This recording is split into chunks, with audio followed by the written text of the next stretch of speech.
Era sábado de manhã quando Letícia, a filha mais nova de Walter, chegou mais cedo do que o habitual. Trazia pão quente, um jornal debaixo do braço e aquele olhar desconfiado que herdara da mãe. Encontrou o pai sentado no sofá, olhando para o celular com os óculos escorregando no nariz. De novo no Zap, pai? Walter levantou os olhos surpreso. Hein? Ah, sim, só conversando com um amigo. Letícia não comentou, mas observou. Nas últimas semanas o pai estava diferente, mais recluso, menos presente. Não falava mais tanto dos netos, dos vizinhos, nem dos passeios na pracinha. Quando falava, era com aquele brilho nos olhos, mas um brilho estranho. Um brilho de quem espera algo que só existe do outro lado da tela. Pai, posso usar seu computador rapidinho? Preciso imprimir uns documentos, disse, tentando sondar sem confrontar. Walter hesitou por um segundo. Claro, tá ali na mesa. Letícia abriu a tampa do notebook, não precisou procurar muito. A última aba ainda estava aberta, um extrato bancário. Pai, você transferiu R$ 2.000 ontem? Ah, sim, foi para um amigo, um empréstimo, nada demais. Ela franziu o senho. Um amigo? Quem? Walter apertou os lábios. Uma amiga, na verdade. Rosa, conheci online. Letícia respirou fundo, sentou ao lado dele. Pai, você tá mesmo conversando com essa mulher há tanto tempo e nunca a viu de verdade? Letícia, não começa. A gente se conhece sim, só que a vida dela é complicada. Ela teve um passado difícil, mas é honesta, trabalhadora, carinhosa. Ela manteve o tom calmo. E ela já te pediu dinheiro quantas vezes? Walter ficou em silêncio. Pai, me escuta. Tem muita gente se passando por outra para aplicar golpe. Tem até nome para isso.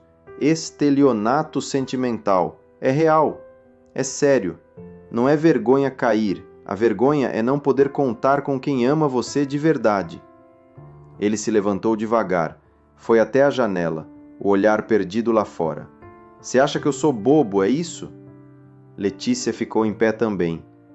Eu acho que você está carente e que isso não te torna fraco, te torna humano, mas também te deixa vulnerável. Walter não respondeu, mas naquele dia, pela primeira vez, não respondeu à mensagem de Rosa imediatamente. E isso para ele foi um terremoto. Naquela noite, Walter demorou para dormir. O celular em cima da cômoda piscava com insistência. Notificações de mensagens não lidas. Era Rosa.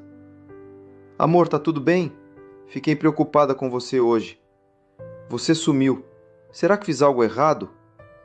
Tô com saudade. Me responde, por favor. Walter leu as mensagens uma a uma, o coração apertado. A mão tremia. Ele queria responder. Queria ouvir a voz doce dela, aquela que parecia sempre saber o que dizer, aquela que chamava ele de meu anjo, de meu homem, coisas que ele não ouvia desde que Clarice partiu, e isso fazia falta, muita falta. Mas Letícia tinha plantado uma semente, e agora ela crescia feito mato entre as certezas de Walter. No dia seguinte, Rosa ligou por vídeo. Ele hesitou antes de atender. A chamada conectou, mas a câmera dela estava desligada. Oi, meu amor, disse a voz. Que bom que atendeu. Fiquei com medo de te perder. Você podia ligar com a câmera. Queria ver você. Faz tempo, Rosa. Houve um silêncio. Depois a resposta. Ai, Walter, hoje não. Tô descabelada, acordei agora. E você sabe como minha câmera é ruim. Fica horrível. Ele engoliu seco. É que, sabe, minha filha veio aqui e ela acha que eu tô sendo enganado.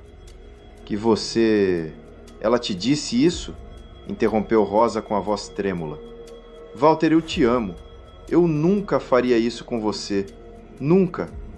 Mas se você acredita mais na sua filha do que em mim, talvez a gente deva parar por aqui. Walter sentiu como se um gelo percorresse sua espinha.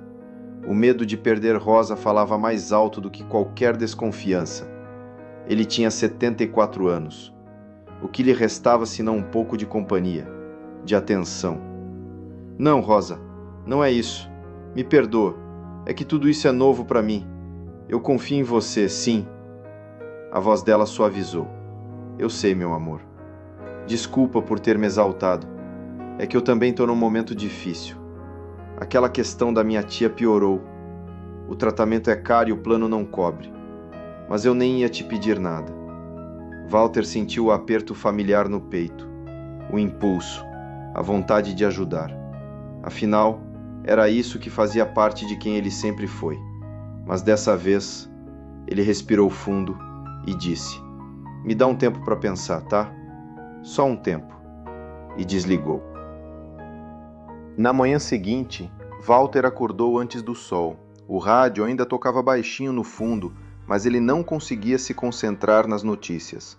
Tomou o café quase frio e ficou olhando para a tela do celular como quem encara um espelho. Rosa não tinha mandado nada, nenhum bom dia, meu amor, nenhum gif com passarinhos, e isso doía. Mas ao mesmo tempo, algo dentro dele começava a se reorganizar. Pegou o telefone e discou, não para Rosa, mas para Ana. Filha, posso te pedir uma coisa? Claro, pai. O que foi? Você conseguiria me ajudar a descobrir se a Rosa é mesmo quem diz ser? Do outro lado da linha, Ana engoliu o choro.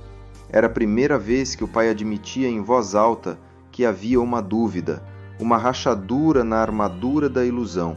Consigo, pai. A gente pode começar pelo número do telefone dela. Dá para rastrear. Também tem como usar a foto que ela mandou. Às vezes, essas imagens estão em bancos públicos ou perfis falsos. Walter hesitou, mas autorizou. Faça isso, mas não me conta ainda. Me deixa preparar o coração primeiro. Enquanto as filhas começavam discretamente a investigação, Walter resolveu dar um passo pessoal. Voltou à plataforma Amizade Sênior, releu a primeira mensagem de Rosa e depois entrou no perfil de outros usuários. Começou a reparar nos padrões, textos parecidos, fotos sem data, muitos viúvos e viúvas com histórias comoventes demais. E então, pela primeira vez, ele teve um estalo. E se Rosa nem fosse Rosa? Aquela tarde foi diferente. Em vez de esperar passivamente, Walter começou a testar.